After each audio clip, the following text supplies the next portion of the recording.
So, you need to drill a whole bunch of really tiny holes, do you? Then you need a miniature drill press. Luckily, I have one right here that you can build yourself. Hi, I'm Kitecraft, and welcome to Project Night. This drill press is mostly 3D printed, but to achieve the required rigidity, smoothness of action, and ensure there was no play or slop, I used carbon fiber tubes and rods to build the tower and the rails. A spring from a radio-controlled truck provides the resistance. A 380 sized motor and collet provides the action. A PWM motor controller provides the speed, and you can provide the juice however you like. I prefer to use a battery. The overall dimensions is it's 23 centimeters tall, it's 13 centimeters wide, 27 centimeters long. The neck depth, or the distance between the center of the drill bit and the edge of the tower, is 8 centimeters. From the edge of the bed to the edge of the tower is 14.5 centimeters, and you can achieve a total of 7.5 centimeters of stroke. The removable spring spacer allows you to use even the smallest of drill bits. There are some unique features to this drill press that make it a bit more challenging to build, but the result is a very solid, stiff, reliable mini drill press that can be completely disassembled. In this video, I'll take you through sourcing the materials you need to build it, and I'll show you the tricks I used to make and assemble it. Shut up and sit down.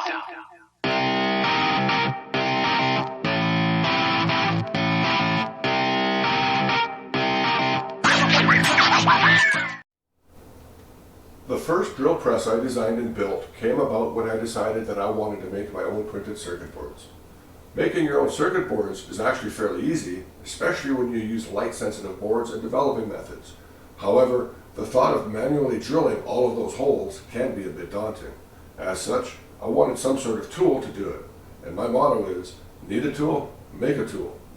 So I made a drill press. I made this video immediately after completing the build.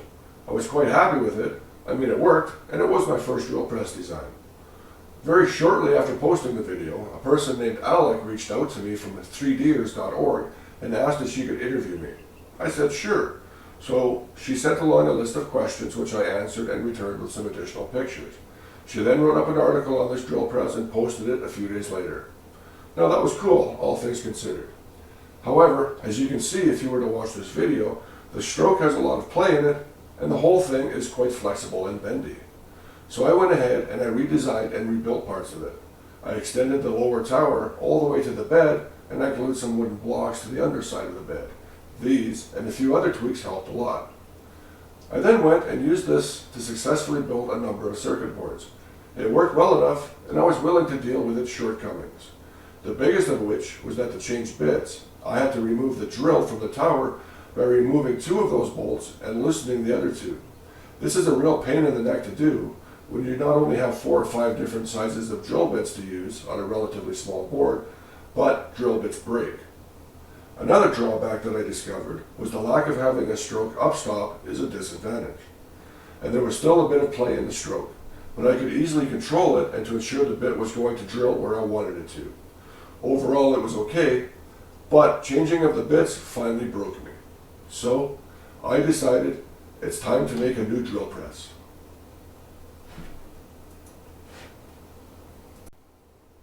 To make a new drill press, I had a few requirements. Ease of use. I had to be able to change the drill bits without any hassle. Stiff, solid, rigid, yet smooth. I wanted a longer reach between the drill bit and the tower. No slop or play in the stroke at all. And finally, it had to look good. I think I came up with a design that is both highly functional and very fancy. Unique features include the use of carbon fiber tubes and rods for the uprights. The tubes have an inner diameter of 0.244 inches, while the rods have an outer diameter of 0.240 inches. This allows the rods to slide very easily inside the tubes. I make use of this in the carriage. A section of carbon fiber tube is press fit into the hole inside the carriage. This then rides on the carbon fiber rod. This is how we get such a smooth yet slop-free action. The use of a spring spacer allows us the ability for long or short drill bits. By removing the two-piece spacer,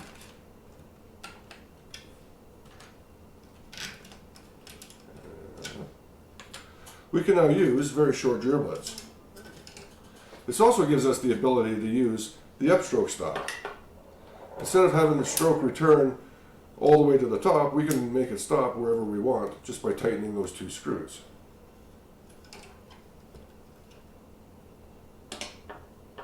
The bed also has a guide, capable of being positioned at any distance and any angle away from the hole, both the back side or the front side of the drill bit. On the underside, you can see we use additional carbon fiber tubes to give the bed extra stiffness.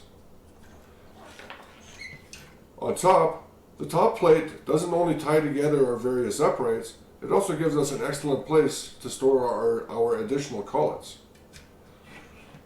Finally, don't forget to braid your cables. Not only does it protect them, it looks good.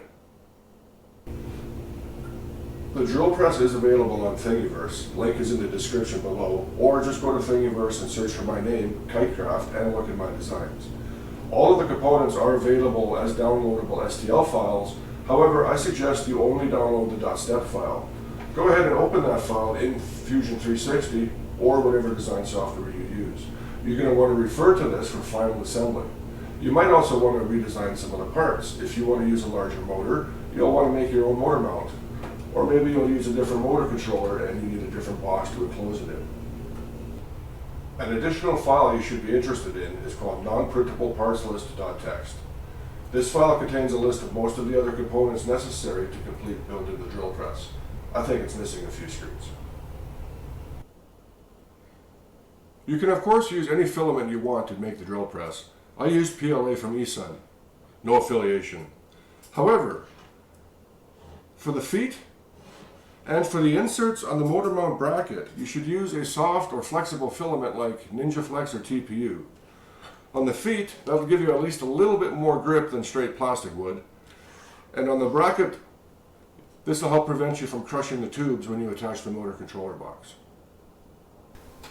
The carbon fiber tubes and rods used to build the drill press can probably be sourced from a number of different places. I have provided links to Kites and Fun Things. The spars I used are called Sky Sharks, and in particular the P200 models. These have an outside diameter of 0.284 inches or about 7.2 millimeters. You will require 2 of these spars to make the drill press.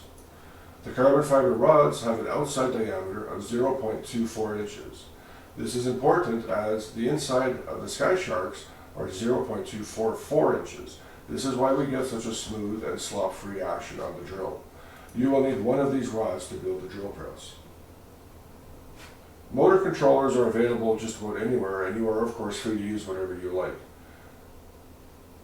I have included a link to eBay for the PWM motor controller I used in particular. The reason why I like this particular PWM motor controller is it has a separate off position. On. Off. I'm sure you can hear the click.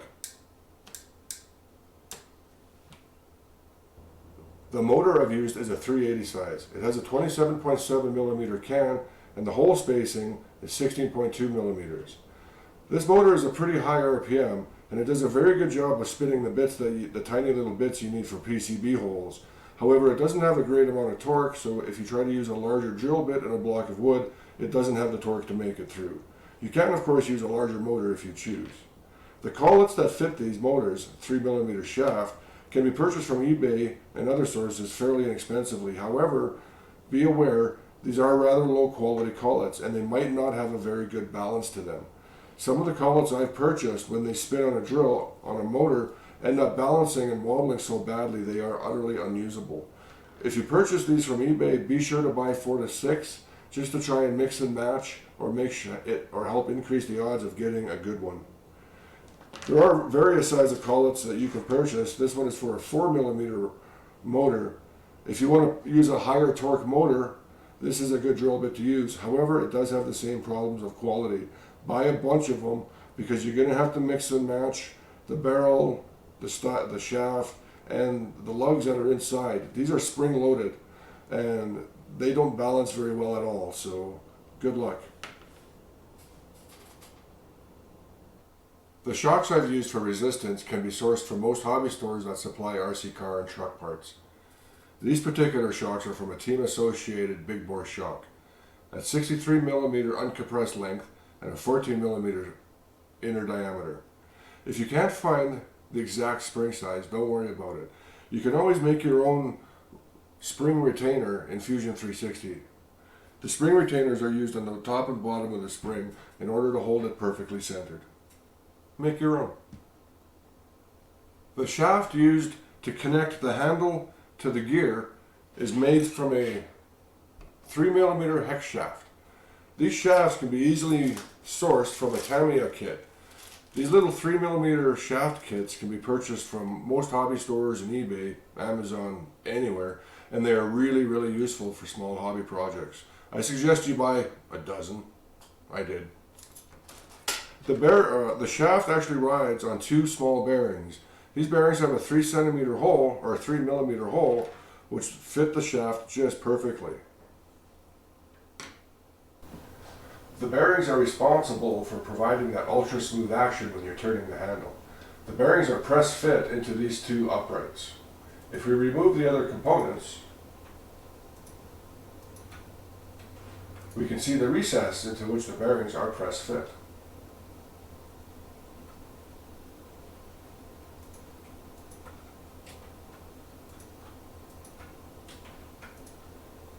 The 3mm hex shaft upon which the spur gear and the handle ride is then rotated through those bearings, providing that ultra smooth action.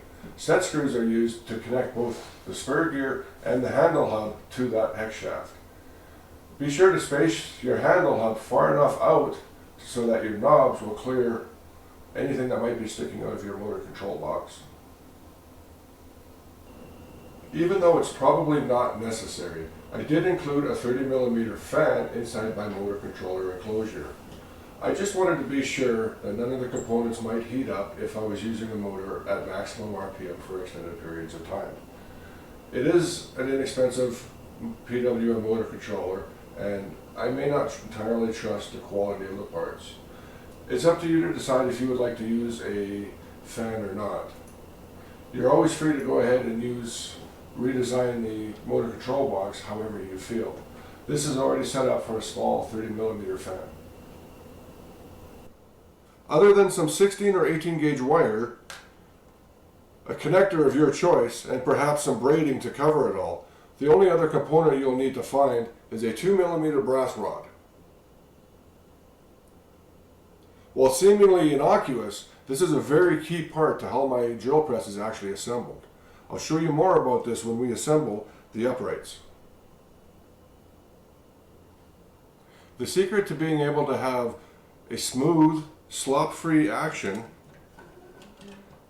is having a carbon fiber tube press fit into that carriage. This is a test print of just the top part of the carriage. In the carriage, there are two holes on the outside. When you first print these, those holes will be a bit too small to get your carbon fiber tube into. You're going to want to use a round file and file the inside just to make sure it's nice and smooth. It won't take a lot. Just enough until trying to push the tube in, it takes a lot of force. You're going to want to cut your carbon tube to be about the same length or maybe just a hair longer than the carriage itself.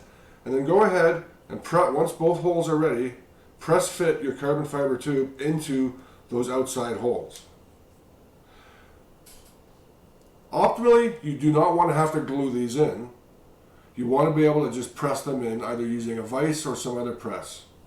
Once they're set like that, you know they're going to be straight and they're not going to bind on the rods. The center hole should be reamed out just to make sure it's smooth, and there should be just a bit of play. The center hole does not actually provide as a guide. It's merely there to provide extra stability for squareness and to provide a place for the spring.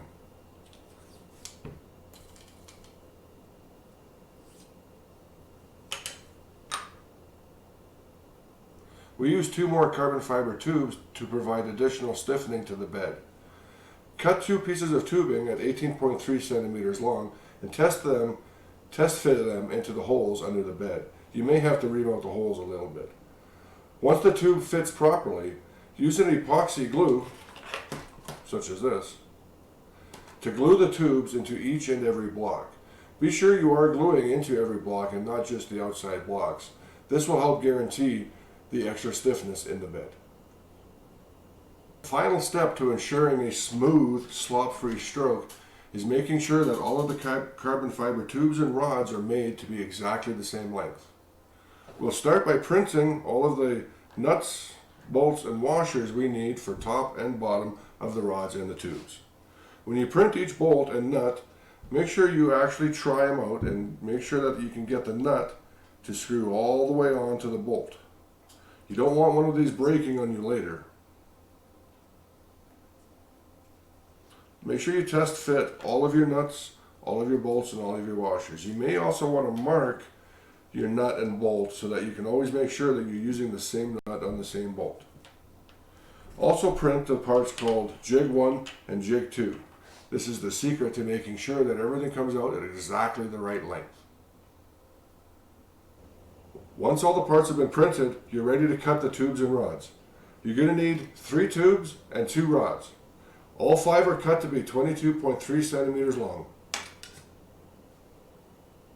In order to show you how the system works, I'm going to use this shorter piece of tubing as a stand-in.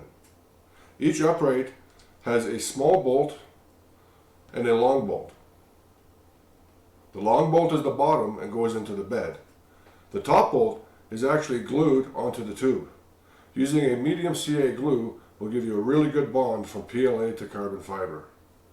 The bottom bolt, however, is actually held in place with a 2mm locking pin. We're going to use a 2mm drill bit to drill holes through all of the tubes and rods. We'll then cut ourselves an 11mm long piece of carbon or brass rod, push that in, and that'll be our locking pin. The jig is how we actually get those holes to be perfect on all 5 uprights. First, use a medium CA glue and glue a short bolt to the top of every carbon fiber tube and rod. Make sure that when you glue them, you press the top to be flush. You want to make sure everything is nice and even. To make our jig, we're going to glue our jig blocks to a 3/8 wooden dowel. Start by making sure that your jig blocks are oriented the right way.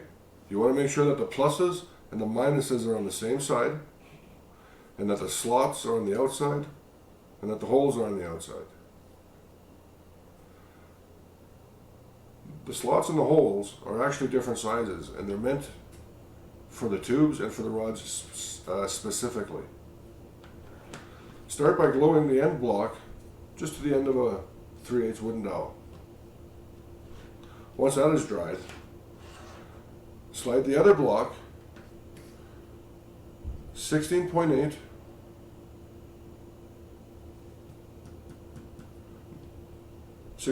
centimeters inside the inside edge. Once you're happy that it's the right distance and that everything is square, go ahead and glue this block to the wooden dowel as well. After the glue has dried and set on all of your components, you're ready to drill the holes. For the sake of the demonstration, I haven't actually glued the jig and I'm using a shortened tube. There isn't a lot of tolerance in any of the pieces that we're using, so for the sake of the demonstration, this will be a little bit easier for me to show you what's happening. What you'll want to do is take your tube, slide it into your hole on the jig, and you're going to have to work it in until it falls into that slot right there. Now remember, this is all glued together, so it's going to be tough and solid to work it in. Make sure you press it down and seat it firmly. You'll see that everything fits with no gaps, and everything is nice and tight. You'll find that a little bit of the tube and rod sticks out the end. That's okay. Once you have the components ready to be drilled, take a 5/64 or 2mm drill bit and go ahead and drill right through those holes.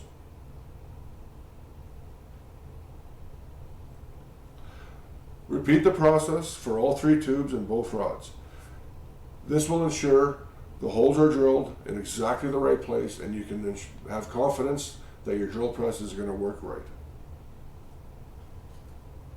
The final step to making the uprights is making our brass pins. Slide one of the long bolts onto your tubes or rods.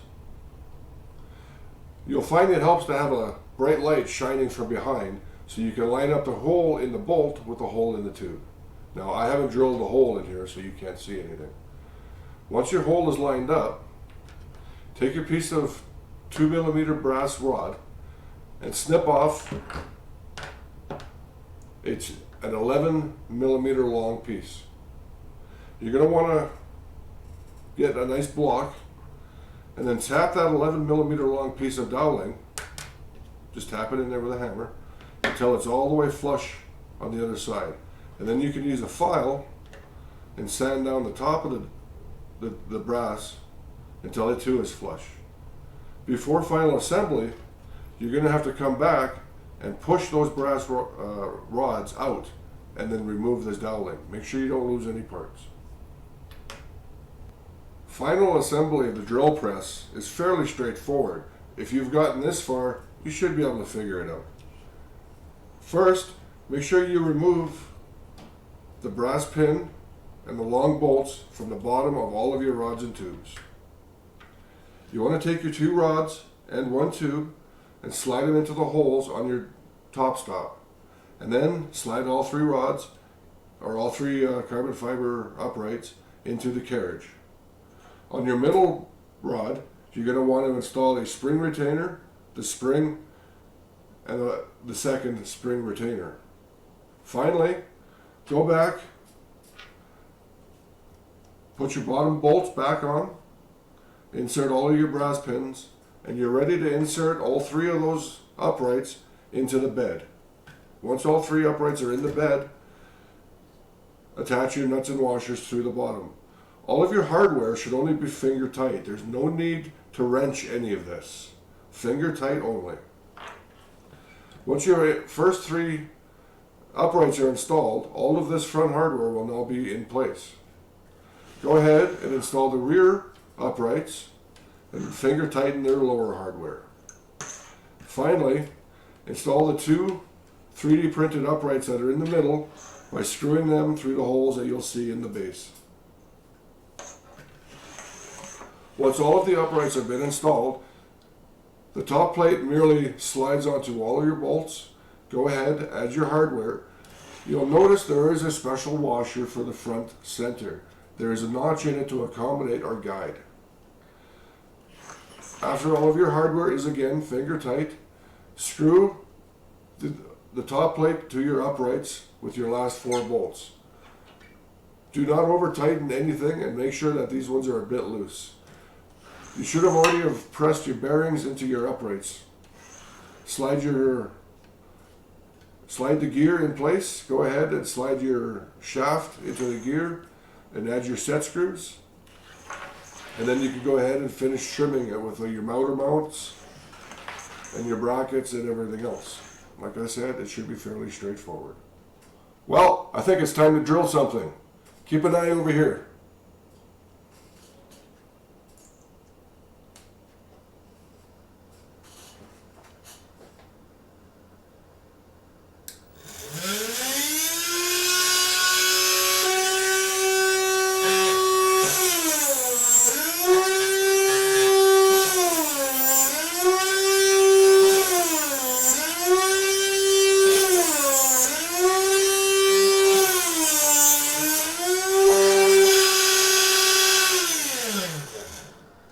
Now that's some high-speed drilling.